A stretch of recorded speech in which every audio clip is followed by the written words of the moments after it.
Ludwig was the baker general responsible to feed all the troops on Valley Forge. He was the first man to bring gingerbread to British North America. In honor of the baker general, I'm making turkey pot pie, poached pears in Madeira, and very spectacular salilan. Our meal today is not only in honor of the baker general Ludwig, but it's also a taste of history.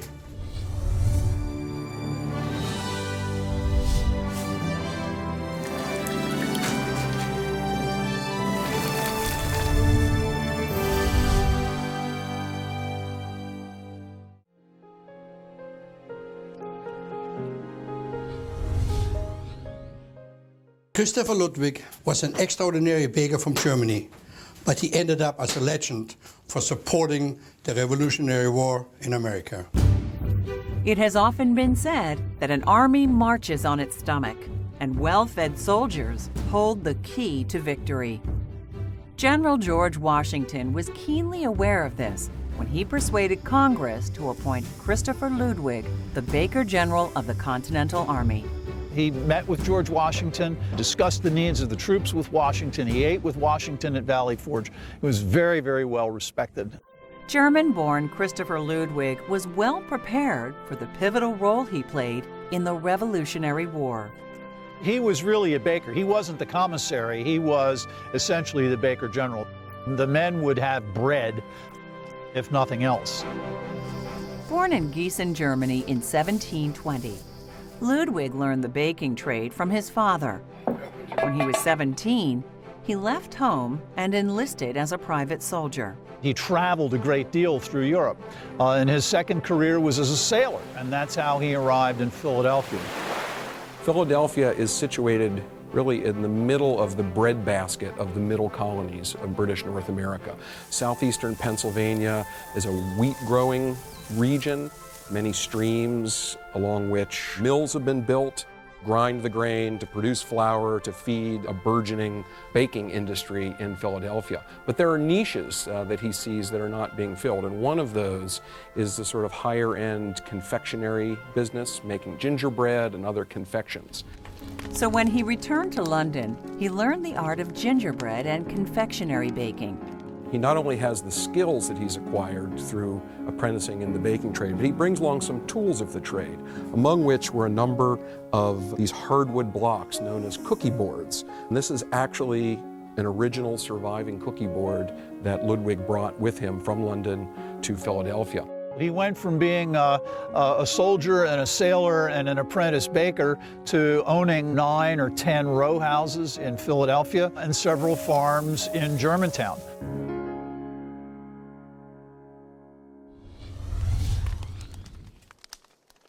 When I thought about what to make in honor of the Baker General Ludwig, it dawned on me that he had ovens everywhere, so I would assume a turkey pot pie would have been something served many times. Turkeys that size, like in front of me, 48 to 50 pounds, were around here in flocks of 5,000. Now this recipe we make today is a very complex recipe.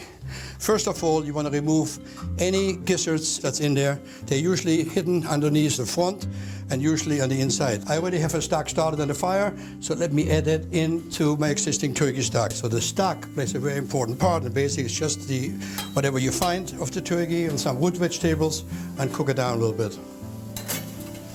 The important part now is that you want to prepare the turkey to be roasted.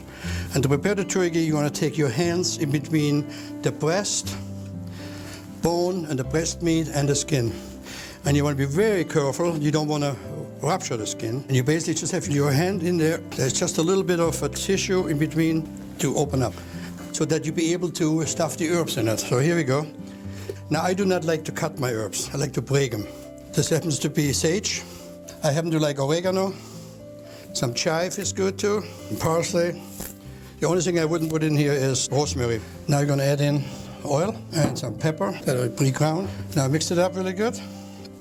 Now comes the important part of getting these herbs under the skin and the breast of the turkey. You saw me do earlier, I opened up the packets. Now you just take the herbs and put them right down. And you want to spread them around all over the breast. Just half and half it. And the other side, the same thing. The tips of the wing you want to just cut off, because all they would do is dry out. No sense to have them in there. Throw them in the stock. Now I take some Granny Smith apples, not peeled at all, just cut them open, and onions, not peeled. And then I take a whole bunch of herbs, same herbs that you put on the top. And now you're ready for most likely the second most important part, how to tie the bird. And that's where a lot of people get confused. The reason for it is if I cook it like that, it'd come out the oven like that. It wouldn't look pretty. So what you want to do is you want to take a butcher twine, and you're going to take the bird, start the twine, go through the legs, even part here, and just go across. And I take the entire bird.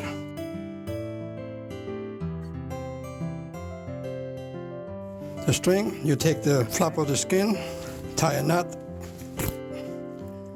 All right, now it goes in the pan, salt on the outside, pepper, and now a good amount of oil. That's not easy, but for you, Ludwig, nothing but the best.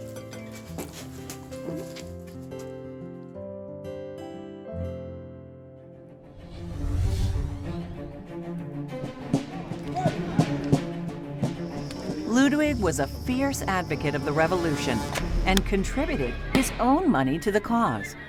In the summer of 1776, he enlisted in the Continental Army as a volunteer.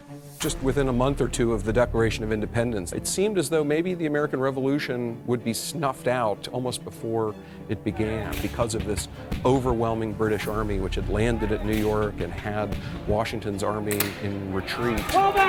And so Ludwig, moved by sincere patriotism and a desire to support his adopted nation. He hated the English.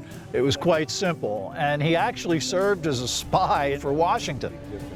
The Continental Congress had packages of tobacco made up with the inside wrapper being a letter addressed to the Hessian officers.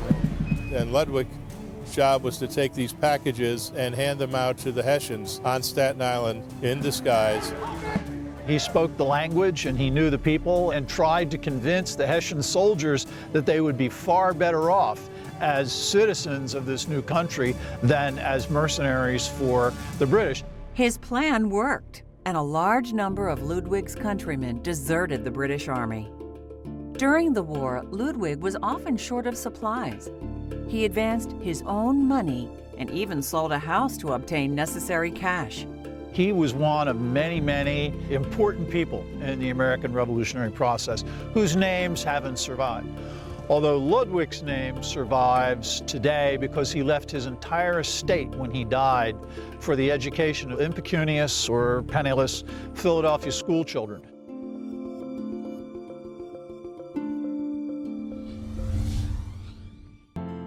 Oh yeah, oh, beautiful, ooh, hot. Oh. People ask all the time, how do you know when a turkey is done? Well, there's many formulas and many ways to do it. I have one that is for sure. If you can wiggle this bone, like I'm doing here, and get it out like that, your turkey is done. Oh, wow, that is gorgeous. Because it means the cartilage is cooked down all the way. When this is cooked down, the breast and everything else is done. For our recipe, we'll cut off the breast. Now, I take the skin off. Skin is delicious to eat, but I don't like it in my turkey pot pie. What's unique about it, you can actually smell the different herbs that we have put into it. And I'm going to cut this into nice chunks, like so. Well, this is good turkey, I'll tell you that. As I mentioned earlier, it's a complicated, a long recipe. Now we're making the actual filling for the pot pie. The first thing we're going to do, we're going to make what we call a mirepoix. So all we're going to do, we're going to start off with some onions. What you want to do when you make this recipe, you want to keep everything in the same size approximately as you have done with the turkey. Next goes the celery. And for this recipe, we use celery stalk. Just put it right in there. Next, we're going to get some carrots, regular carrots. Big chunks again. Celery, onion, and carrots. We now have a duchy on the fire. We're going to put butter into it. So the red bliss potato, I'm going to poach on the side because I don't want to throw them in there and get too much potato flavor. So you poach them in salt water until they would say about 95% done. You don't want to overcook the vegetables at this stage, because remember they get baked later in the puff dough. So you want to kind of undercook it a little bit, so later, once you eat the turkey pad pie, you can sense the different vegetables. So I got my garlic already chopped, and I got my shallots chopped already. But again, I want no color, just translucent. Time right now. Put some turkey stock into it. Stock is very important. All right. Now I want to bring this over to the landing to show you how this is done next.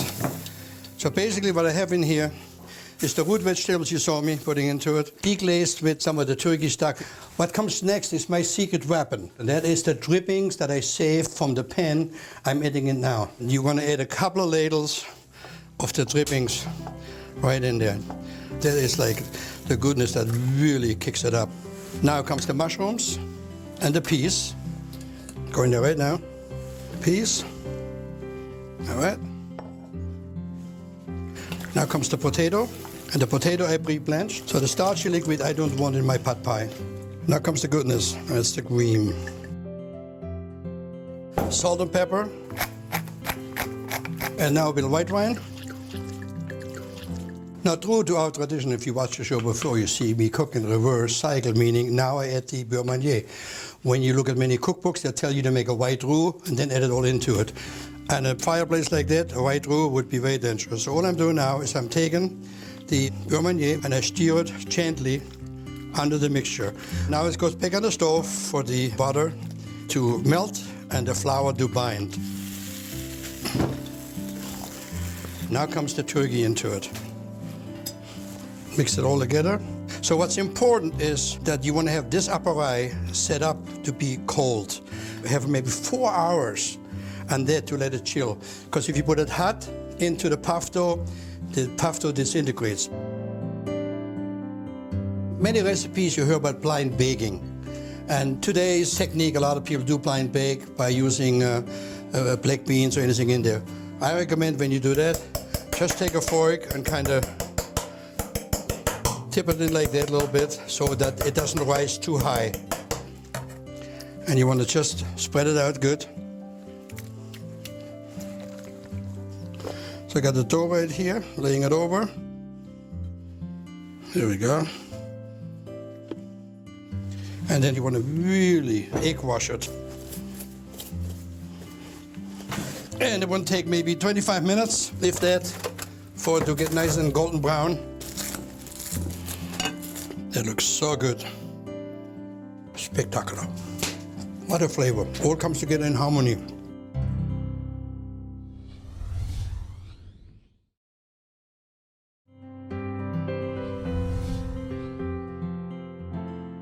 This is George Washington's gristmill at Mount Vernon. The flour produced here was of such high quality. It was sold all over Europe and the West Indies.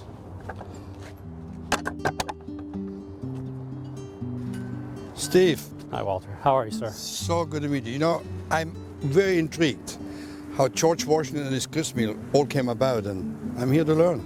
Well, it's an interesting story because, as you know, Washington grew tobacco like most Virginians, but in the mid-1760s, Washington realizes tobacco is exhausting his soil, and he made a big change here and switched from tobacco to wheat as a cash crop. So in 1770, he built the merchant mill here. To make the water mill operate, you obviously need a water source. So Washington built the mill on this farm, and then they trenched this 2-mile-long mill race to carry the water to the mill site. This will then bring the water inside to run the water wheel. Washington's gristmill was built as a merchant mill, which means it's not just grinding for his plantation. This mill could produce 5,000 to 6,000 pounds of finished flour a day. Well, Walter, I'm really excited to show you how Washington's mill operates. Can't wait. Wow, look at that beautiful grain, huh? Yeah, it's Virginia wheat. Washington grew 800 acres over the year. And so it's in the hopper here. Grain's then going to drop down onto the little device called the shoe, which is going to feed the grain right into the center hole in the stone. These grooves work a lot like scissors, so the top stone spinning over the bottom one repeatedly grinds the grain, moves it through the stone, and then eventually down the hole there. And of course, all that flour that's being ground on the floor above comes down the chute, down this chute, and into one of Evans's bucket elevators. So from here, it's going to be transported a scoop at a time up to the 4th floor of the mill for cooling and sifting. The mechanism of this gristmill was so revolutionary for its time, it actually got the 3rd US patent. When the gristmill was initially built in 1770-71, it was a very fine mill, very cutting edge, but 20 years later, George Washington learned of a new automated milling system that had been invented by a man named Oliver Evans. He came up with a way to move grain through the mill automatically. So George Washington had his private secretary, Tobias Lear, write to Oliver Evans. And the letter reads in part that the president is desirous of you to come to Mount Vernon and install your new system in his mill. He's quite a genius because in addition to transporting flour through the elevators, he realized you needed to cool the flour before you sifted it. And the reason for that is you're grinding hours a day in a mill like this, and the wheat meal can get warm, and you're going to be sifting it through silk. So from the bolting chest above falls all this superfine flour into barrel number 1 here. Love to get your opinion on that, Chef. Oh, gosh. Give me a few eggs and I'll make you some spätzle with it. That's what I should be doing. Isn't it beautiful? Gorgeous. Feel it. This is rich in gluten too, I can tell. And of course for George Washington, this superfine brought the best price per barrel. Right after the mill opened in 1771, a few months later, Washington exports 128,000 pounds of flour. Steve, I want to thank you. Now I really understand how 18th century milling was all about, and there's nothing better than getting a tour from a master miller like yourself. Thank you, I Chef. really appreciate your time. Thank you.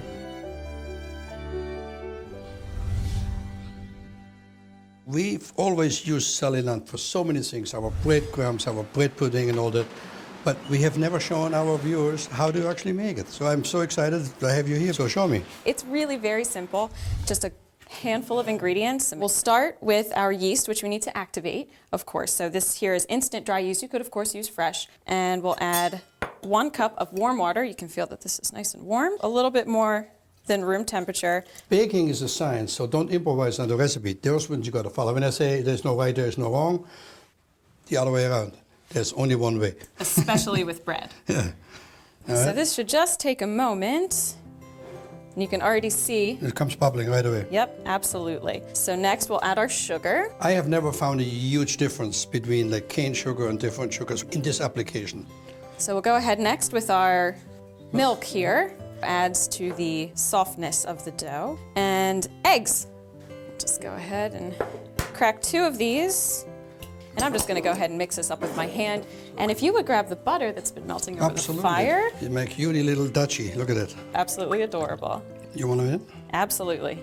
All of it? All of it right in. How much was it? That's about a half a stick. And it's just warm. I'm not burning myself currently. The only ingredients left are our flour and our salt. Salt lasts because it can damage the yeast just a little bit. And you use all-purpose? I've left a little bit in the bowl here. You can always add more. It's much more difficult to incorporate extra liquid into dough. And our salt's gonna go in now. That is 1 tablespoon. Now the fun part, mix, mix, mix. And once it's together like this in your bowl, you can go ahead and dump it out onto the table, and we'll just give it a quick knead. It doesn't take that long, it comes together pretty quickly. And you want to knead it until it's smooth, and you won't see any more clumps of flour or anything like that. It should be nice and elastic, but also firm. Place it in our bowl, and we'll just put a towel over it and set it next to the fire so it gets nice and warm. Okay, so we've had our dough in a warm place for about 30 minutes. You'll know because it'll double in size. And it's nice and soft now, you can feel. And I'm just gonna knock it down a little bit. And we're gonna make what's called a boule, which is just a big old round ball. Just knocking out all the air as we go. We're just gonna move it between our hands in a circle until we get a nice seal on the bottom. Beautiful.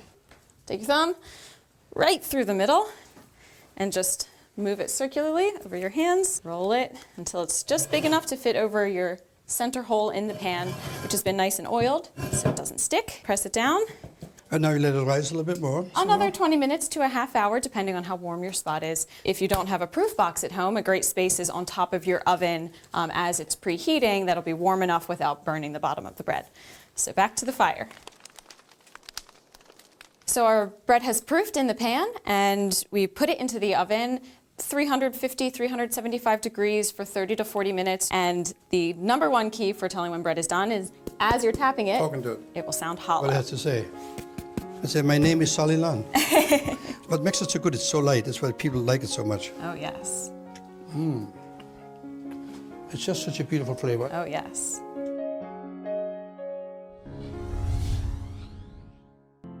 I got some claret, which is a red wine, under fire. I'm heating it up for my poached pears.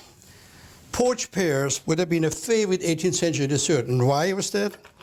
Well, just imagine, no airplanes, no California, and no South America. So your growing season was relatively short. And once you have pears and apples in your cellar, what happens when they stay there for a while? They shrivel up. So when you have a shriveled pear, like a Bartlett or Bosc pear, all you want to do is you peel them nicely. You have your poaching liquid ready, which is just claret, and I'll show you in a moment what else goes in it. You can also do that with other fruits. It's not exclusive for pears or apples. They just look more prettier than plums or some other peaches, which work as well. Some peel off the orange, like that. Put a zest in it. And star anise gives a unique flavor. Star anise goes in it. I have a few cloves. Important is cinnamon. Cinnamon came all from the West Indies and was a precious commodity in the 18th century. Break the cinnamon in here. And then goes nutmeg. Grind it in to get the flavor. The pears that you poach, just merge it into the liquid. The pears are macerating in the red wine. I'm going to put them back on the stove, and now you want to get it to a little boil. Then you want to take it off the fire to let it sit and kind of simmer. Once you cook it, the alcohol evaporates. So this is the pear, perfectly poached and just right. They have a bite. The flavor is there. It's just a spectacular dessert to begin with. Now you can serve it with a sabayon, you can serve it with anything, but here today, guess what we have here? Gingerbread. If it wasn't for Christopher Ludwig, no idea when we would have gotten gingerbread in British North America or even later. So Ludwig, I want to salute you and thank you for bringing gingerbread to Philadelphia and helping to make the Revolutionary War a success as it was, and congratulate George Washington for selecting you as Baker General to support all of our troops, because no army marches on an empty stomach, as we know.